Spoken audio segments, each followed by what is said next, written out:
Hello! അടുത്ത വീഡിയോയിലേക്ക് സ്വാഗതം. അപ്പൊ നമുക്കിന്നൊരു അടിപൊളി ചിക്കൻ കറി ഉണ്ടാക്കുന്ന വീഡിയോ കാണാം ട്ടോ. അപ്പൊ ഞാനല്ല ചിക്കൻ കറി ഉണ്ടാക്കുന്നത് ആങ്ങളയാണ്. അപ്പൊ ഇത് വിഷുവിന് ആങ്ങളയൊക്കെ വന്നപ്പോ ഉണ്ടാക്കിയതാണ് ട്ടോ. വിഷുവിന്റെ തലേദിവസം ചിക്കൻ കറി ഉണ്ടാക്കിയതാണ്. അപ്പൊ അപ്പൊ ഗ്യാസിന്റെ കുറവ് കാരണം കൊണ്ട് പുറത്ത് അടുപ്പിൽ വെക്കാന്ന് പറഞ്ഞു ട്ടോ. അപ്പൊ വിറകൊന്നും ഉണ്ടായിരുന്നില്ല. ഞങ്ങള് പിന്നെ ഓടിച്ചാടി ഇപ്പുറത്തെ പറമ്പിലൊക്കെ ഓടിച്ചാടി പോയി വിറകൊക്കെ കൊണ്ടുവന്ന് തീയൊക്കെ പിടിപ്പിച്ച് ചിക്കൻ കറി വെക്കാനുണ്ട്. അപ്പൊ തീയൊക്കെ പിടിച്ചിടാനായിട്ട് കുറച്ച് പാടുപെട്ടു കേട്ടോ.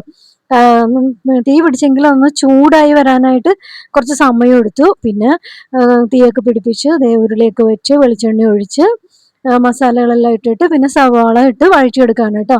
അപ്പോൾ സവാള വഴറ്റിയതിന് ശേഷമാണ് കേട്ടോ ഇഞ്ചിയും പച്ചമുളകും വെളുത്തുള്ളിയും എല്ലാം ചേർത്ത് വഴറ്റിയെടുക്കുന്നത്.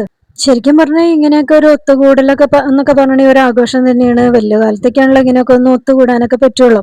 അപ്പൊ പിള്ളേരൊക്കെ ഉണ്ട്, എല്ലാവരും ചുറ്റും നടക്കണ്ട കേട്ടോ. അവരൊക്കെ ഡാൻസ് ഒക്കെ കളിച്ച് നടക്കുകയാണ്. അവർക്കും ഒരു കൗതുകമാണ് കേട്ടോ ഇങ്ങനെ പുറത്ത് തീയൊക്കെ പിടിപ്പിച്ച് പാചകമൊക്കെ ചെയ്യുന്നത് കാണാനായിട്ട്. അപ്പൊ അവരവിടെ നിന്നുകൊണ്ട് ഡാൻസ് ഒക്കെ കളിച്ചുകൊണ്ട് ഇങ്ങനെ ഇരിക്കുകയാണ്. അപ്പോൾ ഇവിടെ സവാളയൊക്കെ വഴറ്റിയെടുത്തിട്ടുണ്ട്. അപ്പം കുറച്ച് നേരം എടുത്തു കേട്ടോ സവാള വരാനായിട്ട്. അപ്പൊ സവാള നന്നായിട്ട് വഴറ്റി വന്നതിന് ശേഷമാണ് പിന്നെ പൊടികൾ ചേർത്ത് മഞ്ഞപ്പൊടിയും മുളക് പൊടിയും മല്ലിപ്പൊടിയും ചിക്കൻ മസാലയും എല്ലാം ചേർത്ത് അത് നന്നായിട്ട് മൂപ്പിച്ചെടുത്തു കേട്ടോ. നന്നായിട്ട് മൂപ്പിച്ചെടുത്ത് അത് നല്ലോണം മിക്സ് ചെയ്തതിന് ശേഷമാണ് പിന്നെ കുറച്ച് തക്കാളി നന്നായിട്ട് അരച്ച് പേസ്റ്റ് ആക്കിയിട്ട് ഈ സവാള വഴറ്റിയതിലേക്ക് ചേർത്തിട്ട് അത് നന്നായിട്ട് മിക്സ് ചെയ്തു കേട്ടോ. അപ്പോൾ ചിക്കൻ മഞ്ഞപ്പൊടി മുളക് പൊടിയും എല്ലാം തേച്ച് പിടിപ്പിച്ച് മാറ്റി വെച്ചിട്ടുണ്ടായിരുന്നു കേട്ടോ. അതിന് ശേഷമാണ് പിന്നെ ചിക്കൻ വഴറ്റിയെടുക്കണത്. അപ്പോൾ ഇങ്ങനെ തീയിൽ ഇങ്ങനെ വെച്ചിട്ട് മൂടി വെച്ച് ആണ് ചിക്കൻ വേവിച്ചെടുത്തത് കേട്ടോ.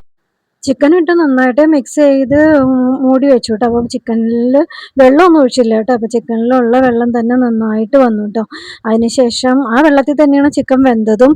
പിന്നെ കുറച്ച് കഴിഞ്ഞതിന് ശേഷമാണ് പിന്നെ തേങ്ങാക്കൊത്തൊക്കെ കൊത്തിയിട്ടത്. ചിക്കനിൽ തേങ്ങാക്കൊത്തിടാന്ന് പറഞ്ഞൊരു പ്രത്യേക ടേസ്റ്റ് ആണല്ലോ. അപ്പോൾ ഈ അടുപ്പിൽ വെക്കുമ്പോൾ അതിന് പ്രത്യേക ടേസ്റ്റ് വേറെയാണ് കേട്ടോ. അപ്പം ഞങ്ങൾക്ക് പേടിയുണ്ടായിരുന്നു ഞങ്ങൾ പുക ചോദിക്കുമെന്ന്, പക്ഷെ അങ്ങനെയൊന്നും ഉണ്ടായിരുന്നില്ല കേട്ടോ. നല്ല ടേസ്റ്റ് ആയിരുന്നു കേട്ടോ ചിക്കൻ ആയി വന്നു കഴിഞ്ഞതിന് ശേഷം. അപ്പോൾ ഇത് നന്നായിട്ട് മിക്സ് ചെയ്ത് ചിക്കൻ ഒരുവിധം അങ്ങോട്ട് സെറ്റായി കഴിഞ്ഞ് കഴിഞ്ഞപ്പോൾ പിന്നെ കുറച്ച് തേങ്ങാപ്പാലും കൂടി ഒഴിച്ചു കേട്ടോ. കുറച്ച് തേങ്ങാപ്പാലും കൂടി ഒഴിച്ച് ചിക്കൻ കറി സെറ്റാക്കി എടുത്തു കേട്ടോ.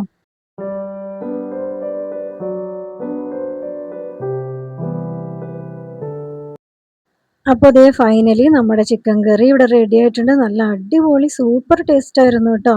നല്ല ടേസ്റ്റ് ആയിരുന്നു. അപ്പോൾ ഇന്നത്തെ വീഡിയോ ഇത്രയേ ഉള്ളൂ. വീഡിയോ ഇഷ്ടമായാൽ ലൈക്ക് ചെയ്യുക, കമൻറ്റ് ചെയ്യുക, സബ്സ്ക്രൈബ് ചെയ്യുക.